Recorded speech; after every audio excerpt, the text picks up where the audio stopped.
All right, we will be going through problems associated with sampling distributions, plus I do have some extra practice on some of the probability, but also the taking of samples and collecting data. Number 1, the James family has 5 children: Jocelyn, age 8, Elise, age 8, Michael, age 14, Erica, age 16, and Sarah, age 18. Which of the following statements is not true about the sampling distribution with samples of size 2 for this population of 5 children? So they say, choice A, the sampling distribution is made up of 9 possible samples. Actually, the total number of possible samples for 5 children, choosing 2, is a combination of 5 choose 2. And I'll actually go ahead and show you all the possible, since there are only 10 of them, all right? By the way, you can do this on math on your calculator. So you can just do the math and then do probability combinations if you need to do that. So 5 choosing 2, there are 10 possible ways to do that, and here are all 10. We could do Jocelyn and Elise, and the average or median age would be the same, by the way, for a sample size of 2.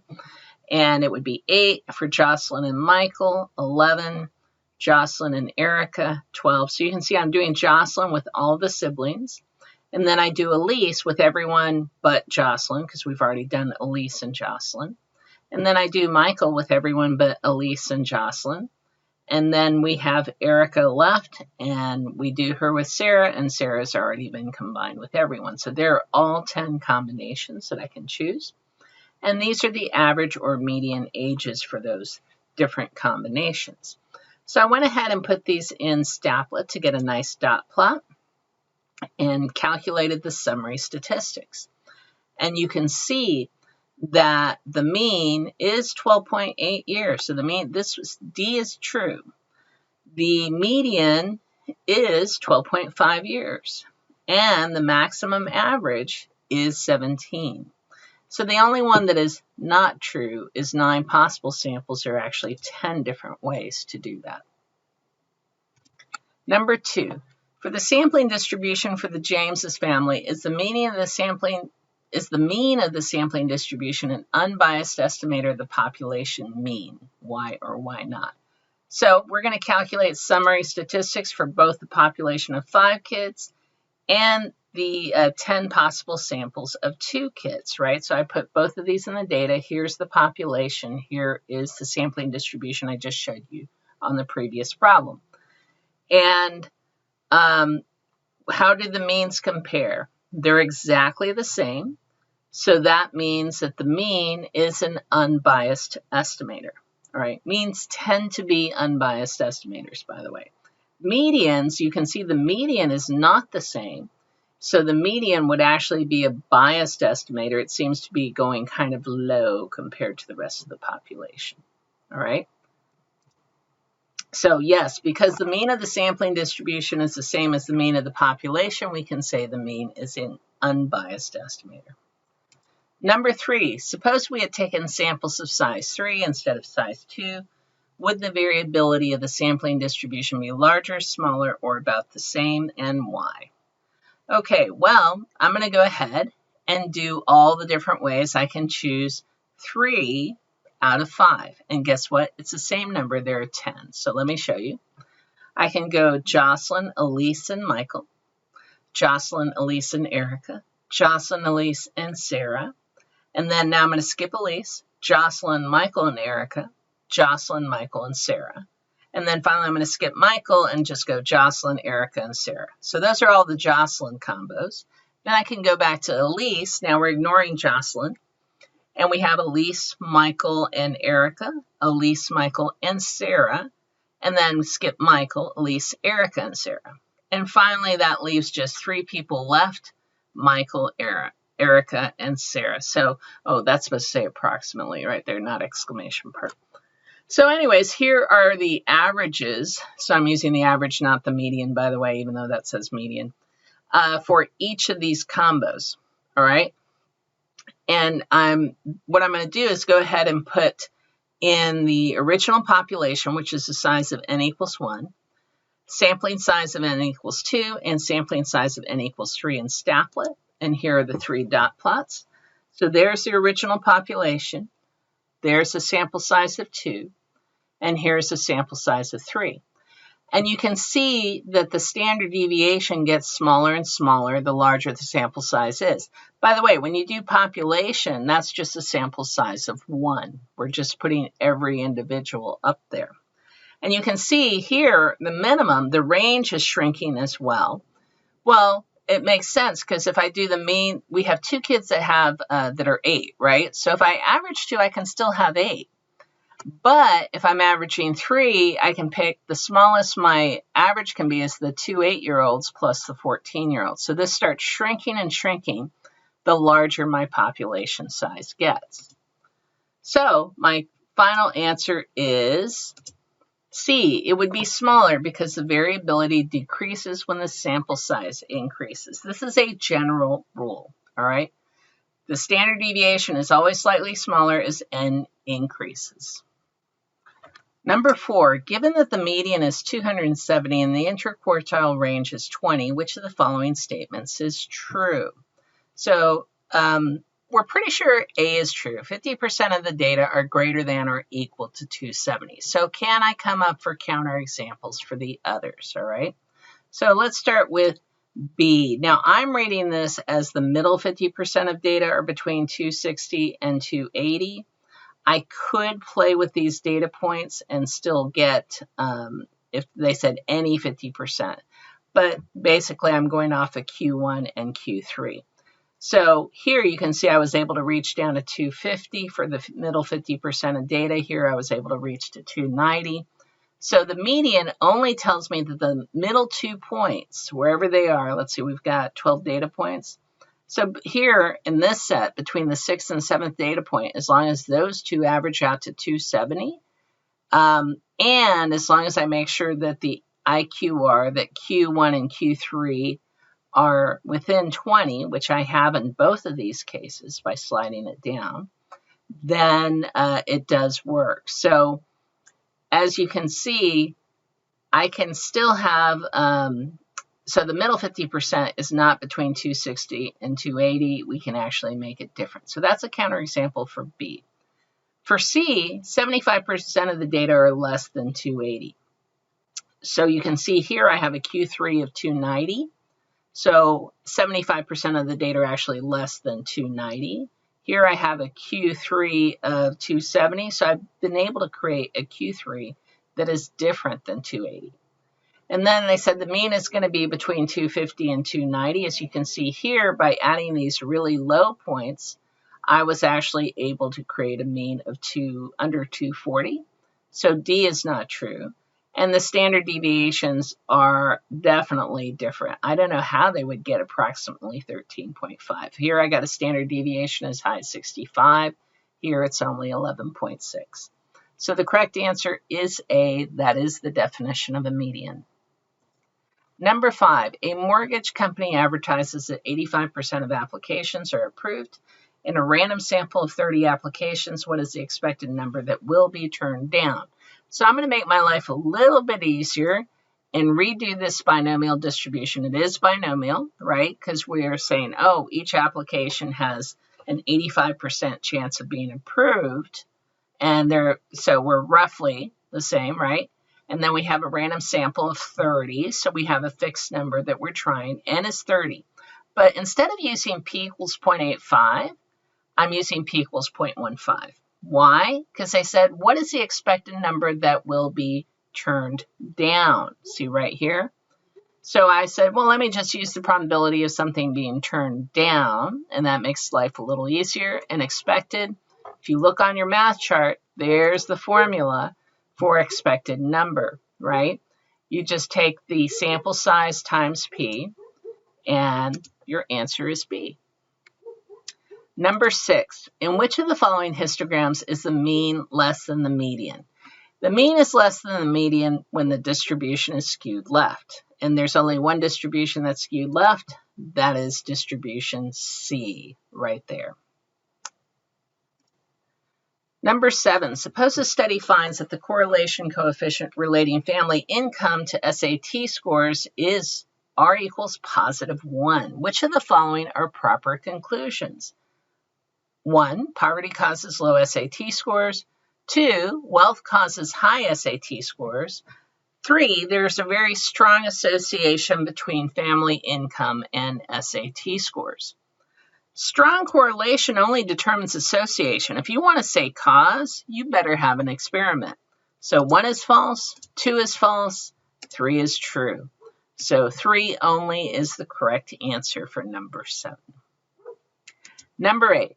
The auditor working for a veterinary clinic calculates that the mean annual cost of medical care for dogs is $98 with a standard deviation of $25, and that the mean annual cost for pets is $212 with an average deviation of $39 for owners who have 1 cat and 1 dog.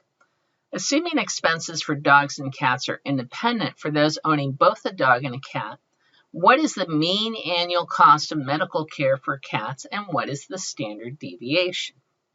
So this is a combining variables because we're talking about pet owners who have 1 cat and 1 dog. So the pet costs are going to be the dog cost plus the cat's cost, right?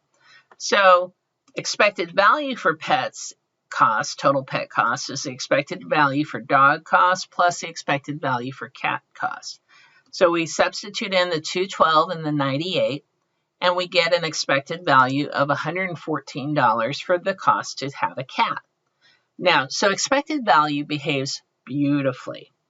Standard deviation, not so much, because we're combining 2 different variables. We have a cat and we have a dog, then we must work in variance. So the variance equation looks a lot like the expected value equation, right? Remember, we always add variances. So even if there was a minus up here, which doesn't make sense in this scenario, this would still be a plus down here. So the variance for pets equals variance of dogs plus variance of cats. And the variance is the standard deviation squared. So I'm going to square the standard deviation for the pets, which is 39, and the variance for dogs, which is 25, and then solve for the variance of cats. So I get 896 is the variance of cats. You're probably going, but there's not 896 up here. Correct, because that's the variance, and we want standard deviation. So to get back to standard deviation, we have to take the square root of the variance, and we get 29.93, which is roughly $30. So C is the correct answer. Problems 9 through 12, lefties. A total of 11% of students at a large high school are left-handed. A statistics teacher selects a random sample of 100 students and records L equals the number of left-handed students in the sample. Can L be modeled by a binomial distribution, even though the sample was selected without replacement? So it says large high school, so we're going to assume more than 1,000 students. So yeah, 100 students is not more than, is less than 10% of the population, all right? So we're fine. We can assume that the probabilities are pretty much going to stay the same. Then it asks, what is the probability that 15 or more students in the sample are left-handed? So we'll use our binomial distribution, n equals 100, p equals 13, and x is greater than or equal to 15. Now, if you were using Staplet, you would be pretty much putting in those numbers and say at least 15. But what we're going to have to do on the AP exam is you're going to have to learn how to do this on the calculator because you're not going to have the Staplet. So let's model it this way. The calculator will only do left-sided probabilities. So instead of being able to punch this in directly, I can find this left side directly. So I'm going to say probability that x is greater than or equal to 14 is the same as x is greater than or equal to 15 is the same as 1 minus the probability that x is less than or equal to 14. This one is available on your calculator. It's 1 minus binom CDF, where n is 100, p is 0.11, and x is 14. So let's show you how to do that. So to look at the probability of getting 14 or less, what we're going to do is we'll hit second distribution. Again, this is a binomial distribution, so we have to go to the bottom and signing down here. Binom CDF, we have 100 trials. P is 0.11. X value is 14. And then calculate, we get 0.8669. And basically, I want the opposite of that, 1 minus that answer. And you get 0.1330. So once we subtract, we get 0.133, which is choice C. Number 11, can L be approximated by a normal distribution? Anytime you want to approximate by a normal distribution, you have to check n times p and n times 1 minus p. Every once in a while, by the way, you might see 1 minus a q instead of a 1 minus p. They're both the same thing, all right? So n times p is 100 times 0.11, which is 11. N times 1 minus p is 100 times 1 minus 0.11, which is 89. Both are greater than 10, so the condition is met. Number 12, what is the probability of 15 or more students in the sample are left-handed? Use a normal distribution to estimate this probability. So I'm not going to do the NP thing. I need to actually calculate the mean, which is not hard. We basically did it off the math chart there. And we need to calculate the standard deviation, which is 3.1289. And then we have to go ahead and use a normal distribution with a model of 11 as the mean, 3.1289 is your standard deviation, and we want 15 or more. So we're just going to put 15 or more. So let's go ahead. This is what the stafflet spits out, but we still need to do the calculator. So to calculate the area or the probability of 15 or more, we're going to use normal distribution. It's normal CDF. We're doing area, so it's 2. If I was doing a value, it would be 3. Hit enter. And you can tell you're doing the right thing because you have a proper lower boundary, which is 15, and an upper boundary, which should be infinity, but we don't have that button. So we're going to go, we're going to go 1, and then you hit second EE, 99, so that's pretty darn close to infinity. And I can put in my mean, which is 11, and my standard deviation, which is 3.1289. Then hit enter and enter.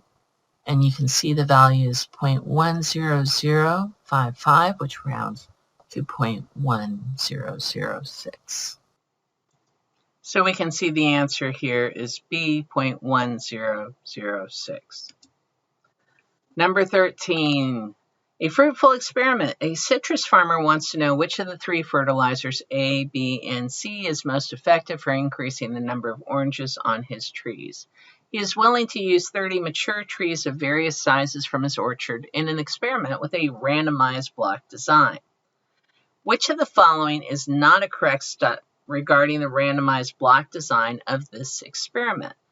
So notice he says various sizes. So he says it's reasonable to think there is an association between the size of the tree and the number of oranges produced. So to control this influence, the farmer should form blocks based on the size of the trees, small, medium, and large. That's correct. That's a good step. Step 2, the farmer should randomly assign 1/3 of the small trees to fertilizer A, 1 to B, and 1 to C. Yes, we are trying to compare A, B, and C. Some of you might say there's no control group. We're pretty sure you want to use fertilizer. You don't need to not fertilize, all right? Step 3, the farmer should do the same allocation for the medium and the large size trees. That's correct. Basically 1/3 to each of the fertilizers. That is correct. Finally, step 4, in the end, the farmer should measure each tree's orange production. Yes, you should. All of the steps are correct here. Now, which of the following is true regarding the design of this experiment?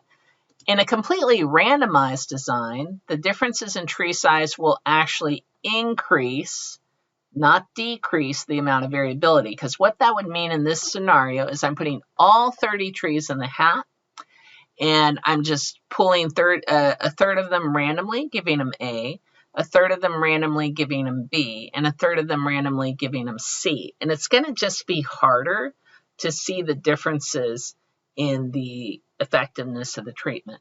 So that's why we actually go to a block design, which I mentioned in 2 and 3, that minimizes the variability for tree size, and it will make it easier to see if one is better than the other.